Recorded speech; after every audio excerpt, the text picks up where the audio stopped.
C'est vraiment une suite parce qu'on a, on a carrément douche et toilette pour la chambre. La famille Emonin gère le camping de Saint-Dizier depuis 20 ans. Cet été, le parc de 12 hectares enregistre un ralentissement de son activité. Les réservations ont baissé de 10 à 15%. Ce fléchissement de la fréquentation déjà vécu en 2020 n'inquiète pas trop pour le moment Kevin, l'un des responsables du site. Ça a été quand même un été un petit peu mitigé du fait de ce fameux pass sanitaire du Covid, donc dans la succession de ce qui s'est passé l'année dernière aussi.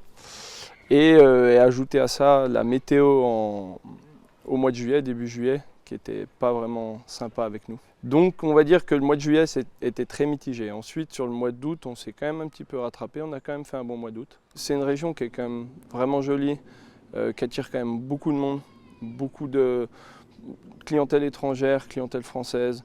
Et donc ouais, on arrive toujours à tenir un cap, à toujours investir, toujours aller de l'avant, augmenter le camping, donc non, c'est bien. La base de rafting installée dans l'enceinte du camping dresse pour sa part un bilan plutôt positif de cette saison d'été, malgré l'influence de la météo et l'entrée en vigueur du pass sanitaire. Je pense que le pass sanitaire n'aurait pas été là, on aurait fait encore une meilleure saison. Parce que le nombre de personnes qui nous ont demandé, nous ça ne nous concernait pas, mais ils se sentaient bloqués.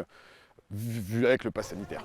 Globalement, les professionnels du tourisme restent sereins dans le secteur de Thonon-les-Bains. On a eu un bel été, les chiffres sont meilleurs que l'année dernière, on a eu beaucoup de visiteurs et l'office et la ville ont d'ailleurs mis en place de nouveaux événements pour redynamiser le territoire et vraiment accueillir dans un bel esprit nos visiteurs et ça a bien marché.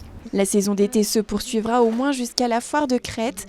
Annulée en 2020, le traditionnel rendez-vous se tiendra le jeudi 2 septembre, avec en préambule dès le 28 août l'ouverture de la fête foraine jusqu'au 5 septembre.